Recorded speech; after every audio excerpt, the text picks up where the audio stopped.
Buenas tardes todos. Estamos en el tiempo de Pesaj, la celebración bíblica que conmemora la salida de los hijos de Israel de la esclavitud egipcia, con brazo poderoso, con mano poderosa de parte de Dios. Y proféticamente esta fiesta de Pesaj apunta al sacrificio de Jesús el Mesías en la cruz, el Cordero de Dios, que quita el pecado del mundo, como lo decía Juan el Bautista. No es coincidencia que en tiempo de esa salida de los hijos de Israel de la esclavitud en Egipto, ocurrieron diferentes plagas que el pueblo de egipcio pudo experimentar.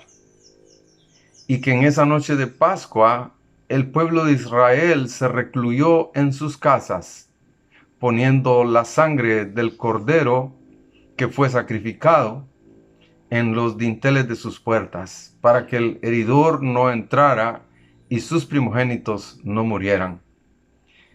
No es coincidencia que estemos viviendo algo parecido con una pandemia que ha obligado a nivel mundial a que las familias se recluyan en sus casas, dándonos una oportunidad nunca vista que el Señor está permitiendo de poder compartir como familia, de poder hacer un alto en el camino, de poder reflexionar el rumbo que llevamos. Dios está llamando a la humanidad. Dios está llamando a su pueblo a reflexionar en este tiempo.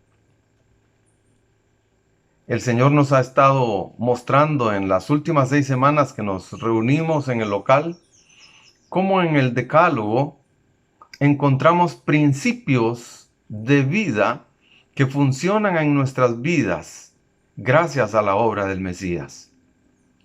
Pues en esta ocasión quiero hacer una reflexión sobre Pesaj y el Decálogo. ¿Qué relación hay entre esta celebración de Pesaj y el Decálogo? Si recuerdan ustedes, vimos cómo el Decálogo contiene 2 tablas. La primera tiene que ver con la esfera de las relaciones verticales entre Dios y nosotros. Y la segunda tabla tiene que ver con la esfera de las relaciones horizontales entre nosotros. El Mesías lo explicaba de una manera muy directa cuando se le preguntó cuál era el mandamiento más importante, y él respondió que el mandamiento más importante era: oye Israel, el Señor nuestro Dios, el Señor uno es, y amarás al Señor tu Dios con todo tu corazón, con todas tus fuerzas, toda tu mente, con toda tu alma. Y dijo, y el segundo es semejante: amarás a tu prójimo como a ti mismo. No hay otro mandamiento mayor que estos. Eso está en Marcos 12, 29 al 31. Así que en esta ocasión yo quiero invitarlos a que nos preguntemos qué relación hay entre Pesaj y el Decálogo. Y yo creo que lo que nos puede dar una pista pronta en este momento es cómo comienza el Decálogo. En Éxodo 20, versículos 1 y 2, dice así: y habló Dios todas estas palabras diciendo: yo soy el Señor tu Dios, que te saqué de la tierra de Egipto, de la casa de servidumbre. Es interesante que el Decálogo comienza con una declaración como estas. En nuestras enseñanzas del principio de este año vimos que este mandamiento está expresando un principio que dice que necesitamos reconocer a nuestro Dios como quien es. Él es nuestro Redentor, Él es nuestro Salvador, Él es nuestro Libertador. Dice, yo soy el Señor tu Dios, que te saqué de la tierra de Egipto de casa de servidumbre. Así que Pesaj, la fiesta de Pesaj, que conmemora la liberación de la esclavitud de Egipto, está relacionada directamente con el Decálogo. Yo les he pedido que estemos leyendo el libro de Éxodo, los primeros 20 capítulos. Yo espero que la mayoría de ustedes ya haya podido darle lectura a estos 20 capítulos. En los capítulos 1 al 3 encontramos la historia preliminar a la liberación. Y en estos capítulos nosotros podemos ver cómo de los 430 años que los israelitas estuvieron en Egipto, no todos fueron de esclavitud. 430 años estuvieron, pero se estima que los últimos 144 años sí estuvieron bajo esclavitud. Y fue en ese periodo de esclavitud cuando Moisés nació. Y Moisés, por la providencia de Dios, por su plan, él provocó que Moisés no muriera, porque el faraón estaba asesinando a los niños, a los varones que nacían de las mujeres israelitas. Así que Moisés, como pudimos leer en el Éxodo, fue adoptado por la hija del faraón y creció en la casa del faraón, creció como príncipe. Sin embargo, Moisés conservó su identidad de hebreo. De hecho, cuando la princesa le pidió a la muchacha que estaba con el niño que le consiguiera una mujer para que le cuidara el niño en sus primeros años, pues la muchacha le consiguió a la propia madre de Moisés. Así que fue la propia madre de Moisés quien lo crió en sus primeros años. Y después lo entregó a la princesa y creció ahí. Pues Moisés no perdió su identidad y tampoco perdió su llamado. Y como ese llamado estaba en su corazón, un día dice la historia que leímos que Moisés vio a un egipcio ultrajar a unos israelitas. Y él se encendió en enojo y fue a librar a los israelitas y mató al egipcio. Resulta que, por supuesto, esto no quedó a escondidas. Y todos se dieron cuenta, el faraón se dio cuenta y Faraón trató de asesinarlo. En ese momento Moisés tenía 40 años de edad y tuvo que huir hacia la tierra de Madián. Y allá en la tierra de Madián, él vivió otros 40 años. En esos 40 años, él fue pastor de ovejas. Y eso tiene una significancia muy interesante porque, como dice el apóstol Pablo, primero es lo natural y después es lo espiritual. Moisés fue pastor de ovejas y después llegó a ser pastor de la nación de Israel, pastoreándola por el desierto, sacándola de la esclavitud en Egipto. Moisés es símbolo del Mesías. Jesús el Mesías es nuestro pastor que nos hace libres.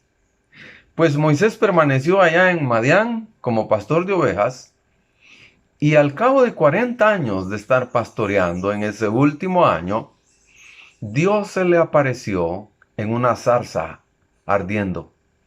Y en esa zarza ardiendo, Dios lo llamó para decirle que le encomendaba una misión muy grande. Y era ir a Egipto para liberar al pueblo de Israel de la esclavitud. Así que ahí tenemos a Moisés. En próximas enseñanzas vamos a estudiar en detalle este pasaje que ocurrió en la zarza para compararlo con lo que ocurrió en el Sinaí. Pero en esta ocasión, yo quiero que vayamos a los capítulos 4 hasta el 12.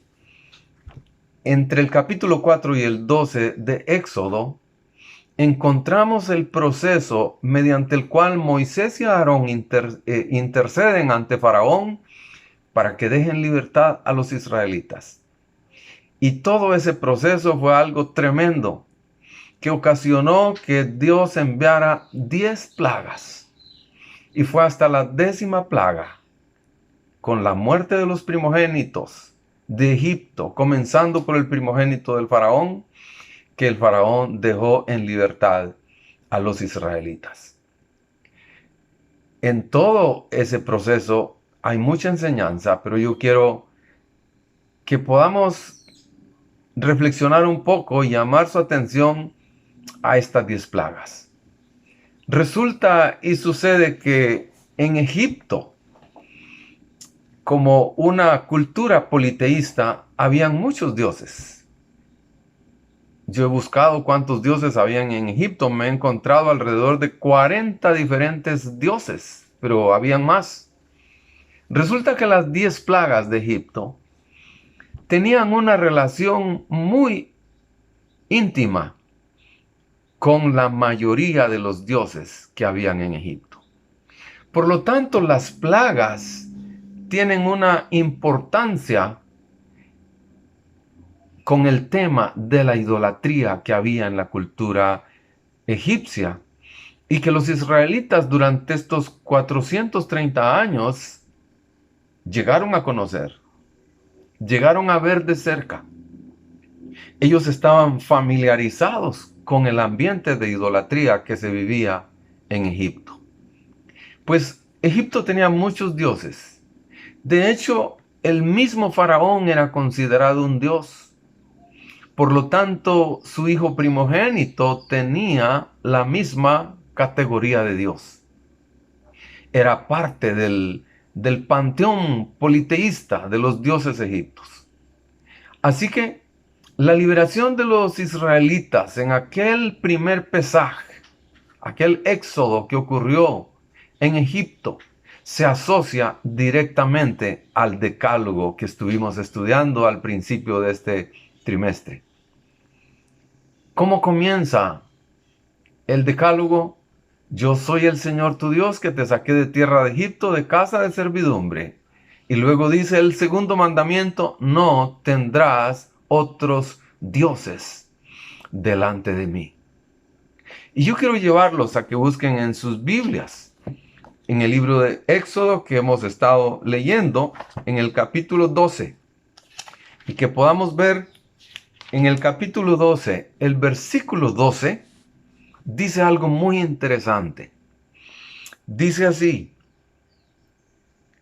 porque esa noche pasaré por la tierra de Egipto y heriré a todo primogénito en la tierra de Egipto, tanto de hombre como de animal, y ejecutaré juicios contra todos los dioses de Egipto, yo el Señor.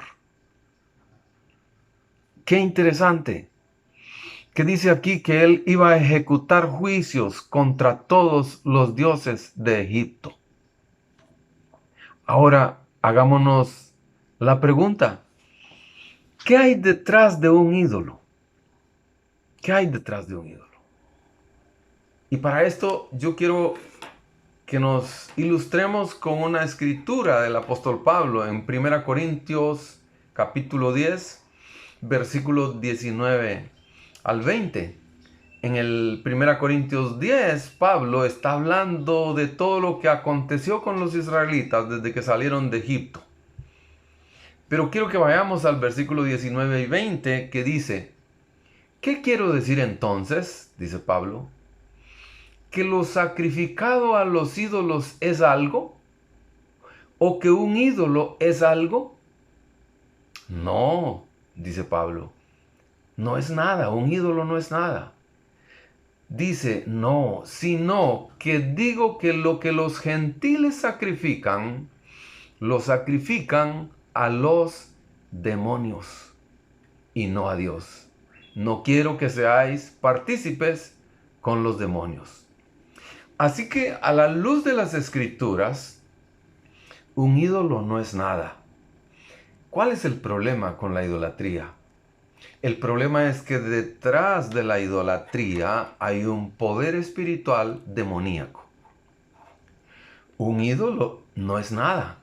De hecho, ¿qué puede ser un ídolo? Un ídolo puede ser la figura del sol, la figura de la luna, la figura de la lluvia, la figura de un animal, la figura de una persona o de una cosa.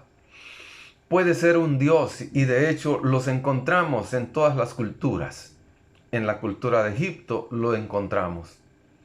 Pero esa imagen, que puede ser de piedra, puede ser de madera o puede ser de oro o de plata, de lo que sea, no es nada, dice Pablo, y así es, eso no es nada.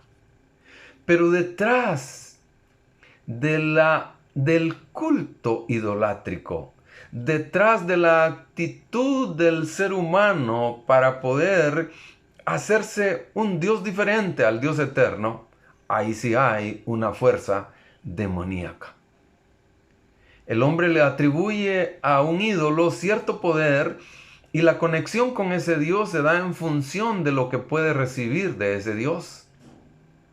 Así que los sacrificios, las ofrendas, los cultos a ese Dios se hacen para, entre otras cosas, para aplacar la ira de ese Dios que está enojado, o para conseguir la ayuda de ese Dios en los múltiples problemas de la vida cotidiana. De manera que la conexión con ese Dios es una conexión que tiene que ver con lo que yo necesito, con lo que la persona necesita, librarse de aquel Dios o conseguir de aquel Dios.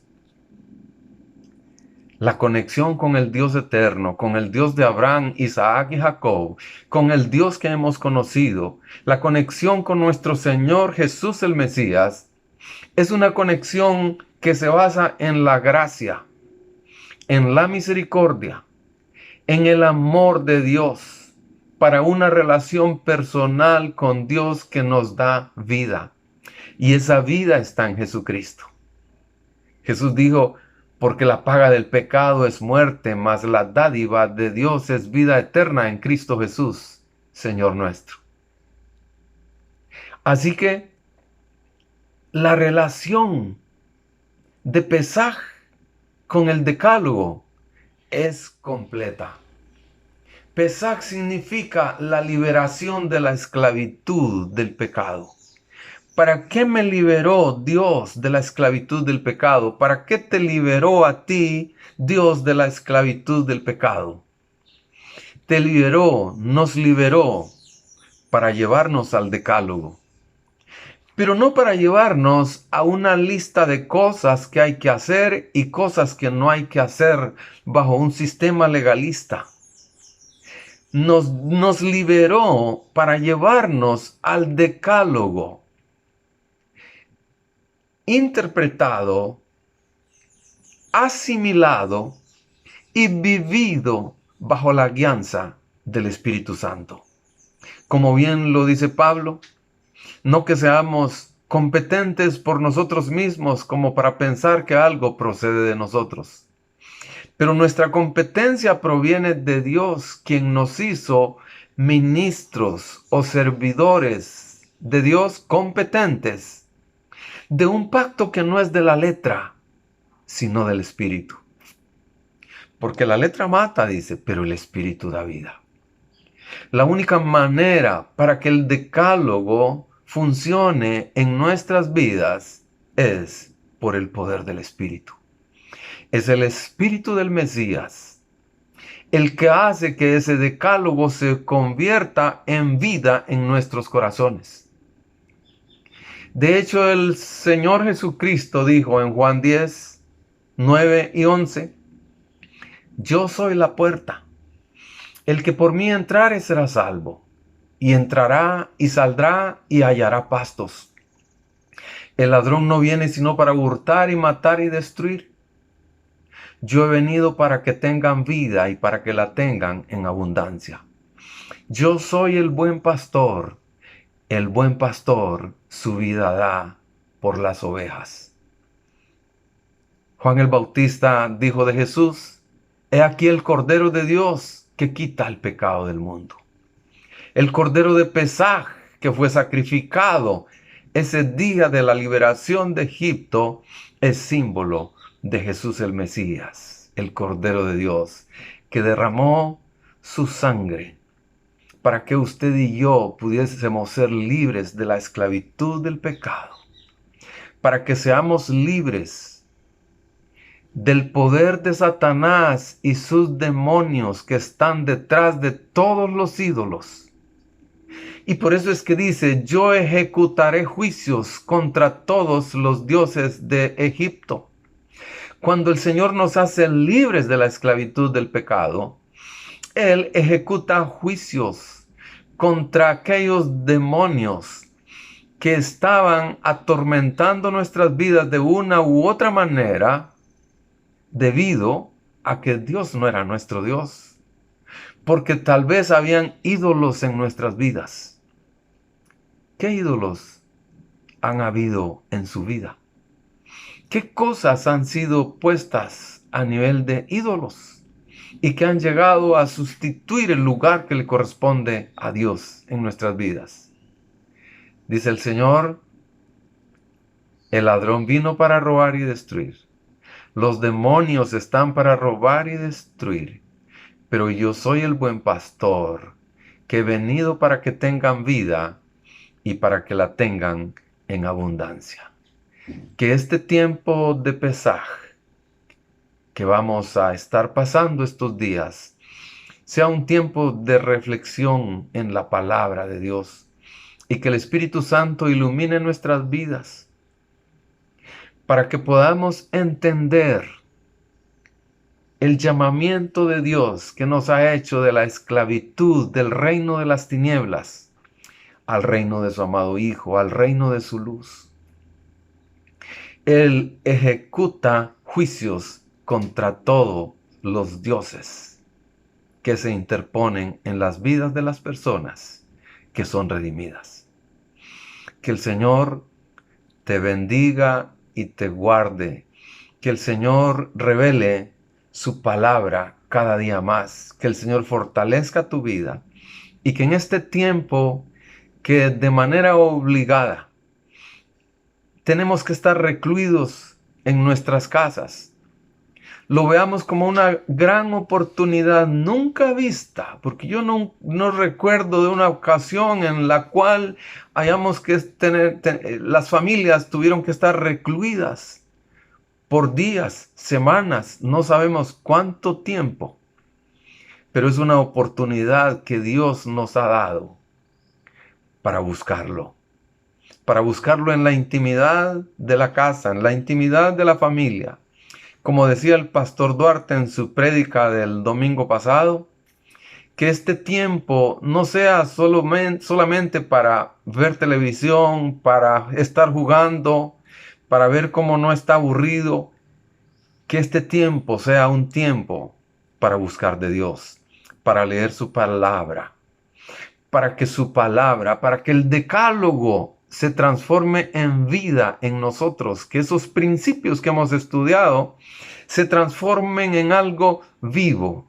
Y eso solo lo puede hacer el poder del Espíritu Santo, solo lo puede hacer Yeshua, nuestro Mesías, nuestro Redentor, nuestro Salvador, el Cordero de Dios que quita el pecado del mundo. Que el Señor bendiga sus vidas. Amén.